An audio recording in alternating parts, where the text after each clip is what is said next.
देखो भैया, एक छोटी सी बात है मगर बहुत ही खूबसूरत और बहुत ही मजेदार है। कहता है कि जो हो गया उस पे सोचा नहीं करते और जो मिल गया उसे कभी खोया नहीं करते, और मंजिलें उन्हीं को मिलेगी ऐ मेरे दोस्त जो वक्त और हालातों पर कभी रोया नहीं करते। यानी जो वक्त का रोना रोता है और हालातों का बहाना बनाता है वह व्यक्ति जिंदगी में कभी भी सफल नहीं होता है। कहते हैं ना कि मंजिल मिलेगी भटक कर ही सही, और गुमराह तो वो लोग हैं जो घर से अभी तक निकले ही नहीं। तो जो घर से निकले नहीं उनको कभी मंजिल मिलेगा नहीं, और मंजिल उन्हीं को मिलेगा जो मंजिल के लिए दिन रात एक करेगा। देखो बोर्ड पे हमने लिखा है, एक व्यक्ति है, उस व्यक्ति का नाम है सुरेंद्र नाथ बनर्जी। अब देखो सुरेंद्र नाथ बनर्जी साहब जो है ना, ये बंगाल के निवासी थे, बंगाल के रहने वाले थे, और इनका जन्म कभी 10 नवंबर 1848 को 10 नवंबर 1848 को बंगाल की धरती पर, यानी तृणमूल कांग्रेस बंगाल की है ना, अभी पार्टी है ममता बनर्जी की, और कभी बंगाल की धरती पर सुरेंद्र नाथ बनर्जी साहब का जन्म हुआ था। और ऐसे कहा जाता है कि ये जो थे कुलीन ब्राह्मण परिवार से संबंधित है। ऐसे भी हमारे समाज में भैया जी 4 प्रकार के वर्ण व्यवस्था है, ब्राह्मण, क्षत्रिय, वैश्य और शूद्र, और ये सबसे ऊंचे वर्ण से बिलोंग करते थे, ब्राह्मण परिवार से। उस व्यक्ति का नाम है सुरेंद्र नाथ बनर्जी, और ये अपनी पूरी जिंदगी सोशल रिफॉर्मर यानी समाज को सुधारने में लगा दिया था। आज इसी से संबंधित बातों को पढ़ेंगे, चले आगे। अब देखो सुरेंद्र नाथ बनर्जी के विषय में कहा जाता है कि बचपन से काफी मेधावी थे, और पढ़ते लिखते आगे बढ़ते बढ़ते ये 1868 में यानी 1868 में इन्होंने क्या कर लिया, स्नातक की डिग्री हासिल कर ली। और हासिल करने के उपरांत ये ICS इंडियन सिविल सर्विसेज की परीक्षा में बैठा। ये बैठे कब थे, 1869 में। बोर्ड पर लिख भी दिया हूं मैं, ICS इंडियन सिविल सर्विसेज, यानी उस जमाने का सबसे अपर क्लास का सबसे टॉप परीक्षा होती थी ICS की। और ICS की परीक्षा 1869 में दिया, और सुरेंद्र नाथ बनर्जी क्या हो गए, इस परीक्षा में पास कर गए और ICS अधिकारी बन गए। लेकिन ऐसा कहा जाता है कि ज्यादा दिनों तक ICS के पद पर ये रह न सके, क्योंकि अंग्रेजों ने क्या कर दिया, 1874 में ICS के पद से इनको बर्खास्त कर दिया, क्योंकि अंग्रेज कभी चाहता ही नहीं था कि इस पद पर भारत के किसी भी नागरिक का सिलेक्शन हो। लेकिन परीक्षा में कभी कभी पूछेगा भाई साहब आपसे कि हिंदुस्तान के उस शख्स का नाम बताइए, हिंदुस्तान के उस व्यक्ति का नाम बताइए जो सबसे पहले ICS परीक्षा उत्तीर्ण किया था। उस व्यक्ति का नाम है सत्येंद्र नाथ टैगोर। सत्येंद्र नाथ टैगोर ये जो है ना रविंद्रनाथ ठाकुर के भाई साहब है। ये पास किए थे 1869 में, और ठीक इनसे 2 साल पहले 1867 में ICS की परीक्षा पास करने वाले पहले व्यक्ति थे जिन्होंने अपना नाम स्वर्ण अक्षरों में लिखा लिया हमेशा हमेशा के लिए। इन्हीं के भाई साहब रविंद्रनाथ टैगोर है, जिनको गुरुदेव भी कहा जाता है, जिन्होंने भारत का राष्ट्रगान जन गण मन को पहली बार गाया था। तो चलो जन गण पर चर्चा नहीं करेंगे, चलते हैं आगे, समय लैप्स नहीं करते हैं।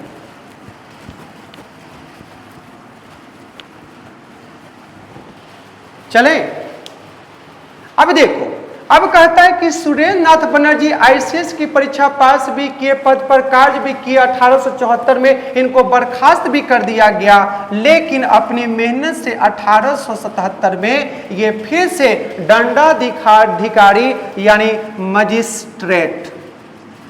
मजिस्ट्रेट के पद को हासिल किया। लेकिन इस पद पर भी वो ज्यादा दिनों तक न रहे, क्योंकि अंग्रेजों ने इस पद से भी इनको बर्खास्त कर दिया और ये मजिस्ट्रेट बनाए गए थे सिलहट के। कहाँ के? सिलहट। कौन बने थे? सुरेंद्र नाथ बनर्जी साहब। ये कौन थे?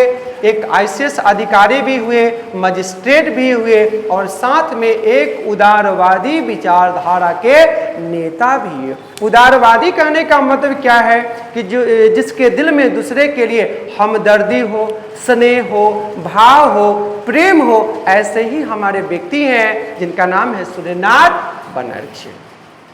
एक कहावत सुना है, एक चांद मेरा भी था जो कहीं बादलों में खो गया और हम बादल हटने का इंतजार किया तो पता चला ये चांद मेरा किसी और का हो गया। तो जिसके चक्कर में तू घूम रहा है ना रे बुआ चंदन, ये चांद किसी का होने वाला नहीं है, बल्कि चांद हमेशा क्या है? अपनी अदाओं से तुमको अपना दीवाना बना लेगा, अकल के डेट में तुमको बेगाना बना करके हमेशा के लिए छोड़कर चला जाएगा। तो उसके चक्कर में मत रहो, आगे की ओर चलते रहिए, न तो मालूम पड़ेगा कि वो तुम्हें चांद चांद कहकर बादलों की खाई में डुबो देगा। अरे तू इंसान है, खुद को पहचान, यही पहचान तो तुझे इंसान बना देगा। लड़का सब पहचान में नहीं करता है, खाली तितली के चक्कर में बुगाते रहता है। जान दे देंगे, जान दे देंगे, चापाकल में कूद के जान दे देंगे, पगला कहीं गिरे। चलो इधर, जिंदगी बड़ी खूबसूरत है, बस जीने का अंदाज सही होनी चाहिए तो भी जिंदगी का मजा है। कहते हैं ना सर, हमेशा अगर जिंदगी में जिंदगी का मजा लेना है तो अरमान कम रखिए, और जिंदगी में सफर का मजा लेना है तो सामान कम रखिए, तभी जिंदगी जीने का मजा आएगा, वरना जिंदगी बीत जाएगी। अब देखो थोड़ा सा आगे की ओर चलते हैं। ये मजिस्ट्रेट भी बन गए, आईसीएस पद को संभाला भी, सेवा से बर्खास्त भी हो गया। अब देखिए इनका कौन सा कार्यक्रम होता है। अब देखो, ऐसा कहा जाता है कि आईसीएस जो सबसे ऊंचा पद हुआ करता था और ब्रिटेन की सरकार इंडिया में ये परीक्षा आयोजित करवाती थी, और इसमें क्या हो गया था? आईसीएस पद के लिए पहले 21 वर्ष आयु सीमा निर्धारित किया गया था, लेकिन एक व्यक्ति हैं लॉर्ड लीटन, इन्होंने क्या कर दिया कि इस आयु को घटाकर 21 से कितना कर दिया? 19 वर्ष कर दिया। शायद इसी कारण से इन्होंने लॉर्ड लीटन साहब का काफी विरोध किया कि ये आपको शोभा नहीं देता, आपको ऐसा करना नहीं चाहिए था, जो आयु सीमा है उतना ही रहना चाहिए। तो जानबूझ के ऐसा अंग्रेजों ने किया था भाई साहब। क्यों? क्योंकि हमारा भारत का कोई भी व्यक्ति इस पद पर बैठ ना सके। लेकिन भारत के लोग तो काफी चतुर थे, तू डाल तो हम पात तू जाएगा कहाँ हमसे बच के कहाँ जाएगा तू मेरी नजरों में, आज नहीं तो कल पकड़ा जाएगा मेरी नजरों में। चलो आगे। अब देखो, अब कहता है कि सत्येंद्र नाथ बनर्जी साहब जो थे, इन्होंने इसका विरोध भी किया और साथ में इसके अलावा एक बंगाली दैनिक समाचार पत्र का भी संपादन किया। परीक्षा में पूछेगा कि बंगाली दैनिक समाचार पत्र का संपादन कौन किया करते थे? तो सुरेंद्र नाथ बनर्जी, जिनका जन्म हुआ था बंगाल में। ठीक है। अब देखो, भारत की सबसे जो पुरानी पार्टी है भारतीय राष्ट्रीय कांग्रेस पार्टी, जो 1885 में कभी बनी थी, इस पार्टी का अध्यक्ष एक बार नहीं बल्कि दो बार इनको बनाया गया। पहली बार 1895 में और दूसरी बार 1902 में। ये कौन बने थे? सत्येंद्र नाथ बनर्जी कांग्रेस पार्टी के अध्यक्ष बने थे। अब देखो थोड़ा सा आगे की ओर बढ़ते हैं तो ऐसा पता चलता है कि इन्हीं के जमाने में सत्येंद्र नाथ बनर्जी के जमाने में ही 1905 यानी 16 अक्टूबर 1905 को लॉर्ड कर्जन ने क्या कर दिया था? बंगाल को 2 टुकड़ों में विभाजित कर दिया था, जिसका इन्होंने कड़ाई से क्या किया? विरोध किया था लॉर्ड कर्जन का। लेकिन हालांकि आगे चल करके क्या कर दिया गया? बंगाल विभाजन को रद्द कर दिया गया था 1911 में। और करने वाले जो व्यक्ति थे, जो वैसे बंगाल के जो गवर्नर थे, उसका नाम था लॉर्ड हार्डिंग द्वितीय। नाम क्या है? लॉर्ड हार्डिंग द्वितीय। देखो पहले बंगाल में ही बनते थे गवर्नर जनरल, लेकिन भारत के पहले गवर्नर जनरल का नाम था लॉर्ड विलियम बेंटिंग, जो 1828 से 1835 तक शासन किए थे। हाँ, वो प्रथम थे। नहीं, लॉर्ड कैनिंग 1856 से 62 उनका शासनावधि है, जो भारत के अंतिम गवर्नर और प्रथम वायसराय का उनको खिताब मिला था। यानी अंतिम गवर्नर थे और प्रथम वायसराय थे। अब वायसराय का मतलब तो कितनी दफा बताएं कि सम्राट का व्यक्तिगत प्रतिनिधि, खासम खास, हाँ, राजा का। ब्रिटेन में राजा रानी के शासन चलता है। चले आगे। अब देखो थोड़ा सा आगे की ओर बढ़ते हैं तो ऐसा कहा जाता है कि सुरेंद्र नाथ बनर्जी, लिखा जो हुआ है सुरेंद्र नाथ बनर्जी साहब के विषय में, कि इन्होंने बंगाल का जब विभाजन हुआ था तो इन्होंने एक ही शब्द कहा था कि मानो बंगाल विभाजन एक बम गिराने के समान है, कि मानो बंगाल का विभाजन ही नहीं हुआ बल्कि हम पर बम क्या कर दिया गया, गिरा करके हमारा नामो निशान मिटा दिया गया। ये कथन किसका था? सुरेंद्र नाथ बनर्जी साहब का। और इन्होंने अपना एक ऑटोबायोग्राफी करने का मतलब कि अपनी आत्मकथा लिखा है। उस आत्मकथा का नाम है a nation in making. A nation in making. परीक्षा में पूछेगा कि सुरेंद्र नाथ बनर्जी साहब का ऑटोबायोग्राफी का नाम क्या है? A nation in making. नाम क्या है? A nation in making. अब थोड़ा सा आगे की ओर अपना नजर, दूरदृष्टि पक्का इरादा, यही है तो जिंदगी का हमारा वादा। चलो आगे। अब देखो ये सुरेंद्र नाथ बनर्जी साहब जो थे ना, इन्होंने 1876 में, यानी 1876 में इंडियन एसोसिएशन, नाम क्या लिखा?